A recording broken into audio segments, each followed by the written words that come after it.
Castor oil is this ancient medicine that detoxes the body. It can treat constipation. It can get rid of the dark circles around your eyes. It can grow your hair. It can treat period pain. It's probably what you've heard online and on social media. But today, I'm going to do a deep dive into this medicinal king and look at the evidence for these claims so you can decide whether you want to use it or not. First of all, what is castor oil? If you haven't come across castor oil before, you won't know that it is extracted from the seeds of the castor plant, and that's scientifically known as Ricinus cuminis, and its main compound of interest that provides some semblance of evidence and research for the benefits of antifungal, antimicrobial benefits, laxative properties. And this is this fatty acid called ricinoleic acid, and that represents 90% of the total castor oil content. And if you're watching this on YouTube, I'll pull up this pie chart that shows the main components of castor oil, and you'll see it's basically this component and not really much else. There's a little bit of the short chain fatty acids, linoleic acid, linoleic acid. These are all short chain omega-3 fatty acids, but the main one is this ricinoleic acid, and it's mainly cultivated in India, South America, Africa, and China, and it's got a long history of traditional medicine use and folk medicine use in these areas as well, and that's sort of understandable considering that's where it is cultivated. And one of the main things that you've probably seen is that it can help with dry eye and dark circles. So let's look at that first claim, dry eye and dark circles. Now, there are tons of videos that you've probably seen on social media of people using castor oil around their eyes with issues like dryness or dark circles, inflamed eyelids. There's a whole plethora of different ways in which people are using castor oil. Usually with a cotton bud or one of those sort of makeup remover type pads that you soak the castor oil in and then dab on the eye. Now, when castor oil is used as an eye drop, it is actually found as an ingredient in some commercially available eye drops for dry eye or eye irritation. But, and this is a big but, it is at a very, very low concentration. Castor oil mixtures called emulsions usually contain mainly other components and a little bit of the castor oil itself. So why would you find castor oil in an eye drop for dry eye? Well, castor oil might be able to mimic the natural lipid layer of the tear film. So in your tears, people just think it's just water or salt. It's actually this rich milieu of different chemicals, different fats. It's a very, very bespoke thing that you have. There are also some microbes in there. So there is the potential for castor oil to sort of fortify this tear film fatty layer and presumably reduce the friction and the water evaporation from the eye. The evidence base for this, there's only a few studies that we came across using ophthalmic preparations with castor oil in patients with dry eye, also used in blepharitis, which is the inflammation of the eyelids as well, and contact lens discomfort. It was improved with castor oil based drops, but, and a big but, it is the minimal amount of castor oil and the maximum amount of other additives in these different eye preparations. And you'll find the links to that in the show notes down below as well. This actually did show that it improved the symptoms and clinical signs of ocular surface disorders, blepharitis, dry eye, essentially. So there is some evidence for castor oil use in that respect. Do I recommend it? Not really. Pure castor oil is not recommended for the eyes because the bottles of castor oil that you can find commercially available on store shelves are not intended for use in the eyes. They're not sterile, and they can contain a number of other ingredients that can cause irritation or even infection as well. So when you see eye droppers or droppers with castor oil, please don't put them on the eye because they're not used for the eye. And your eye is a very sensitive part of the body as well. It has its own biome, it has its own antimicrobial actions because of the tear as well, the different enzymes. You don't want to be putting castor oil in there. When you use castor oil in its pure form, if you've ever seen castor oil, it is really, really thick at a high concentration. So if you put it anywhere near your eye, it could literally cause blurring and probably irritation and itching as well. So definitely don't use those preparations anywhere near your eye. So that's definitely a no for putting castor oil in your eye. Well, what about around your eye? This is a common use case in traditional medicine to treat dryness around the eyes and around the eyelids, things like blepharitis, for example. There was a small trial involving just 26 participants, and they found that applying castor oil around the eyes actually improved symptoms of redness and dryness, and even reduced crusting around their eyelids as well. That was troublesome for these folks. And they used cold pressed castor oil. So this is the pure form of castor oil that's quite thick, around the eyelid twice a day for 4 weeks. So we'll put a link to that. So potentially there is some benefit of that, but you just want to make sure that you're not getting castor oil in the actual eye itself. There might be some benefits, but to be honest, I think there's more evidence for other more eye sensitive creams that you can find in natural pharmacies, for example. Dark circles is a really common use case for castor oil. There was an exploratory single-arm clinical trial in 22 patients, again, really small, and they found that a castor oil cream, so this isn't pure castor oil, this is an emollient, so it's going to have lots of other ingredients to it. They found it was effective for treating infraorbital hyperpigmentation. This is a long word to basically say dark circles around the eye. They only used 10% filtered extracted oil. So that's how much castor oil there was in the actual cream. And you see this image of this lady whose eyes are actually blacked out here. It looks kind of scary. You'll see the hyperpigmentation on the top, and then after as well. And there's a remarkable difference just after a couple of weeks here. They didn't have the images for every single patient, but you can definitely tell using those conditions of the same lighting and everything that there was a subjective improvement in the appearance. Now, I just want to reiterate that there is limited evidence. It's a low quality, small trial. We didn't find any other trials looking at this. So the scientific evidence to date is very limited, but I think it's potentially safe if you did want to try it. The other thing to recognize is dark circles around your eyes can have multiple different causes. It could be diet related. You might not be having enough protein in your diet. It could be a collagen degradation issue. So whether or not taking a collagen supplement would improve that or not is still sort of, I don't think that's been demonstrated in any trials. But it could certainly be something to do with the lack of nutrients in one's diet. It could also be a telltale sign of metabolic issues as well. Things like type 2 diabetes, you do get hyperpigmentation in different areas of your body. And then the simple stuff, are you getting enough sleep? Are you exercising? What's your weight? Are you putting on excess adiposity, excess fat everywhere else in your body? You got to think about the simple things first before you start experimenting with what can be quite expensive products otherwise. The question is, how would castor oil work if, let's say, for all intents and purposes, that there weren't any other reasons as to why someone's got dark circles around their eyes? It's simply as an emollient, so a moisturizing agent. It potentially shows these hydrating benefits, but then also its antimicrobial and anti-inflammatory effects of that ricinoleic acid that we discussed earlier, which is what castor oil is mainly made up of as well. So do I recommend it for dark circles? I think these studies, they used a roll-on or castor oil cream, but as a pure oil, it could actually leak into your eyes.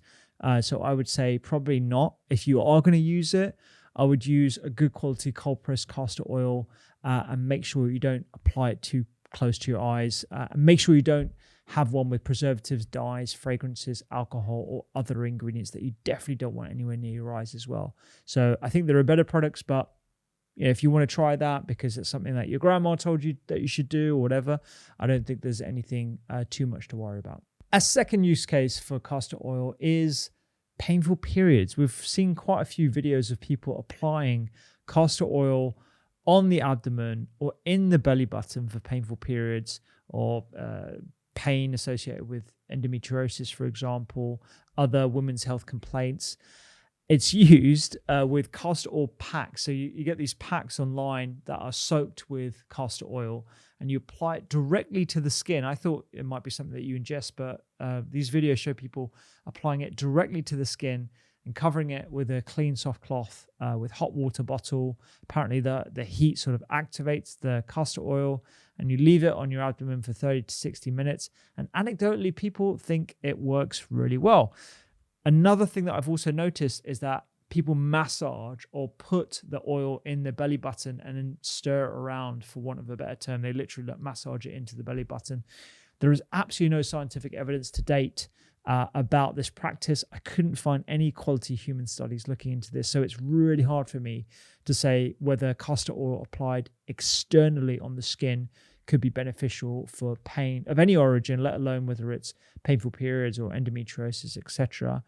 How might it work? Well, if I was to postulate as to why this could work, it does have some anti-inflammatory properties. In theory, the castor oil has been shown to possess these anti-inflammatory effects. Animal studies have shown that topical administration of recanoic acid from castor oil at a dose of 0.9 milligrams per mouse. Yes, they did it per mouse for 8 days, reduced swelling by 50%. Maybe it boosts circulation in the area. Maybe it's the massaging or the relaxation using a heat pad that's having the effect. I really don't know. I would reserve a lot of skepticism for this practice. Do I think it's harmful? Probably not. I really don't think it's harmful at all. Do I recommend this? I don't think there's any evidence for me to be able to recommend this. This idea is somewhat based on Ayurvedic treatments, a massage technique which is popular in yogic traditions called Abhinayangam. I think I'm pronouncing that right, where you essentially rub your hands with sort of medium force around your abdomen, following the direction of your large intestine. Usually used for constipation, but can also be used for abdominal pain, as a way of sort of settling any sort of discomfort that you're having. There is some evidence for that, but the castor oil element of it, I'm not too sure. They do use castor oil in traditional Ayurvedic treatments as well. But again, I can't find any human studies for that. The only risk I see with this is if you've got an allergic reaction to topical administration of the castor oil itself.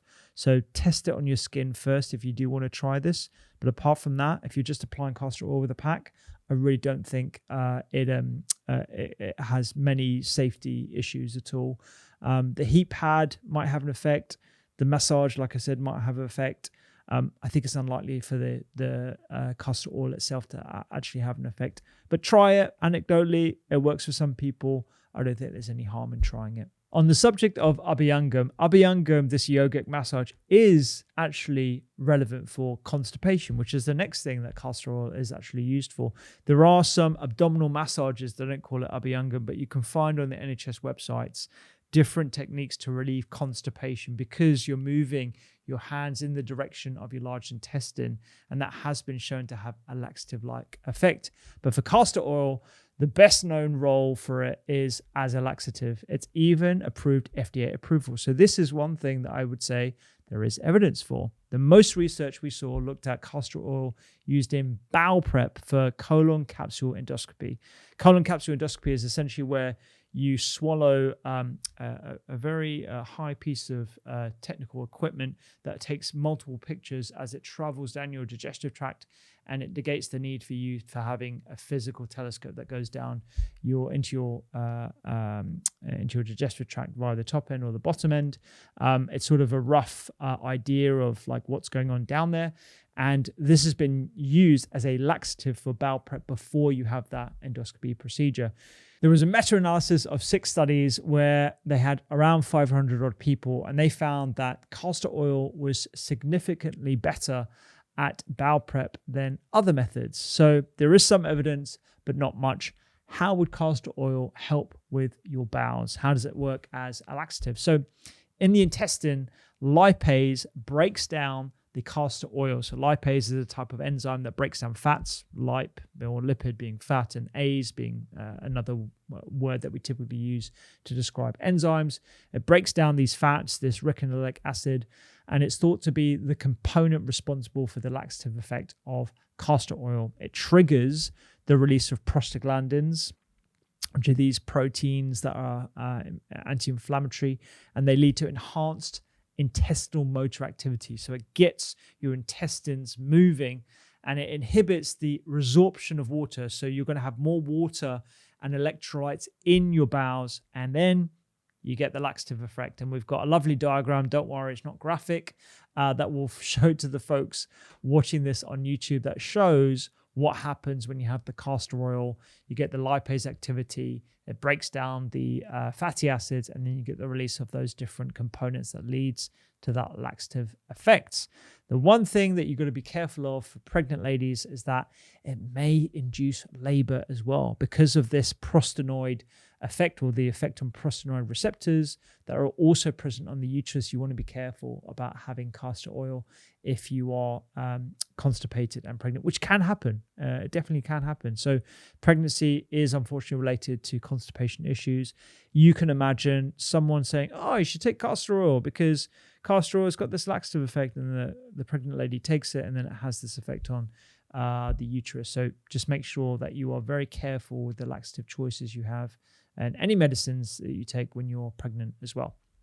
Another suggested mechanism for why you have this genuine laxative effect is because of nitric oxide, and it reduces the reabsorption of sodium and water. So again, you're getting a lot more of these electrolytes held within the intestine to move things along. And in addition to the gut motility effects as well, it can definitely have that laxative effect as well. Side effects. So whilst it works as a laxative, it's not often used in conventional medicine because of bloating, nausea, cramping, dizziness. So this is definitely one of the things that I can say it works, but there are lots of other options that I would probably go for before relying on castor oil. There's far fewer side effects with the use of other laxatives. I mean, just simply increasing your water intake, increasing your fiber intake would be the first things to do. Maybe even doing an abdominal massage before taking a laxative. And there are other laxatives that you can use, Movicol, for example, osmotic laxatives, as well as motility laxatives as well. Just a quick one. If you're enjoying this kind of content, you will love our free newsletter called Eat, Listen, Read. Every week, I send you a recipe that you'll absolutely love, something to listen to, something to read, sometimes something to watch, less than 3 minutes, and it will help you have a healthful, happier week. You can find that in the link down below. Do I recommend castor oil? Look, if you want to try it, go for it. If you prefer to use a traditional medicine, that's totally fine. But I think personally, from a medical perspective, there are better options for constipation. Okay, the fourth one, detoxing the body and losing weight. Now, there are anecdotal stories that placing, again, the castor oil pack over the liver can aid in detoxifying it and helping with weight loss. I haven't found any solid scientific evidence indicating castor oil as an effective aid for weight loss or liver health. And actually, my thoughts on detoxes in general are probably more on the conventional side rather than the holistic side. I really don't think a detox is something that you can encourage other than improving your hydration status with water and ensuring that you're eating a good collection of largely vegetables, in particular greens. So greens certainly have some evidence, particularly the brassica vegetables, in increasing the activity of certain enzymes within your liver. Fiber can definitely remove a lot more environmental pollutants via the stool. But other than that, I really don't think detoxes and teas and all that kind of stuff actually has that much scientific benefit in at all, in scientific weight whatsoever. So I'd really, that's my sort of first red flag. When anyone mentions the word detox, I sort of, my alarm bells sort of go off, because I think unless we're really clear about what we mean, it's a lot of sort of hyperbole and not really much scientific evidence at all. You can imagine that if you were to take castor oil orally and you get diarrhea It's going to make you feel horrible. You're probably going to have some weight loss. It's not going to be a healthy way to lose weight, to be honest. If you did have an infective organism, you'd eaten a pathogen, you were having issues, and it had that laxative effect, you can imagine through traditions that it detoxes you. It got rid of that pathogen. You have the machinery and the mechanism within your body to do that anyway, but this sort of helps it along. So you can imagine along the way, castor oil kind of got mixed in with this word detox.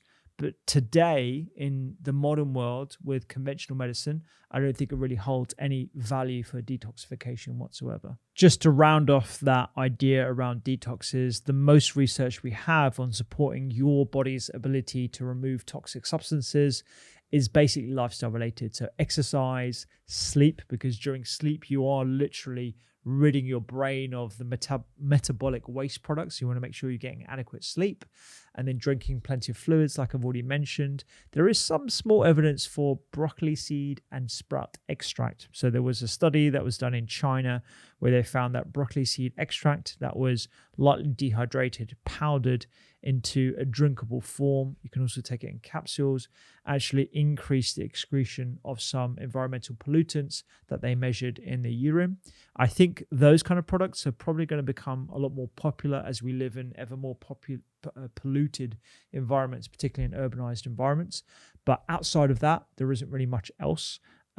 One other thing that isn't lifestyle or diet related, but certainly things that you can do, is sauna. So sauna will obviously get you to sweat, and it is a very effective means of removing things like cadmium, for example, which is a type of pollutant or heavy metal. And that is one way in which you can remove certain toxins. Again, something that you can't do when you're pregnant, unfortunately. The pregnant ladies are not getting great value from this so far, so sorry for that. The last one, the last common use for castor oil is hair growth. You often see it marketed as a treatment for regrowing hair, but also dry scalp, dandruff, to moisturize the scalp and hair. How would it work? Well, it definitely has moisturizing properties. It does lock moisture in, but it is quite thick, so it might actually clog up your pores and actually lead to worse effects. So it's something that you want to be careful of with lots of different oils, including coconut oil on the skin as well. It does have germicidal and fungicidal effects. So the acids, the dominant fatty acid, could actually protect the scalp by reducing the effect of fungi and actually protecting the hair from fungal infection and other microbes.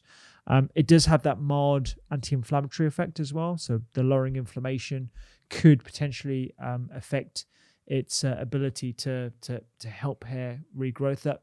But that's all in theory. Is there any evidence for this effect actually having hair regrowing properties? So there's some low quality preclinical studies in rabbits. Yes, rabbits. They suggested that a lotion containing 35% castor oil treatment increased the length and softness and thickness of the hair of rabbits. I haven't seen any studies in humans. Unfortunately, that was only done in 2023. So I very much doubt that we're at the stage where we've got to human trials at this point. But if you are looking and are in the market for improving the hair length and softness of your rabbit, 35% castor oil is the one to go for. The claim that it treats or prevents dandruff, again, I can't see any solid evidence for that. The theory is there with the antimicrobial effect, but I can't see any solid evidence for dandruff. We did find a recent systematic review that looked at natural ingredients to show efficacy in alopecia, which is the technical term for hair loss. And this was published in the Clinical Aesthetics Dermatology journal in 2020. And they found that there were some natural ingredients that were efficacious in alopecia, namely pumpkin seed oil, rosemary oil, and a combination of oils, including thyme, rosemary, lavender, and evening primrose oil, but none for castor oil, unfortunately. So they were literally looking for any evidence of castor oil being effective in hair growth, and they couldn't find anything, unfortunately.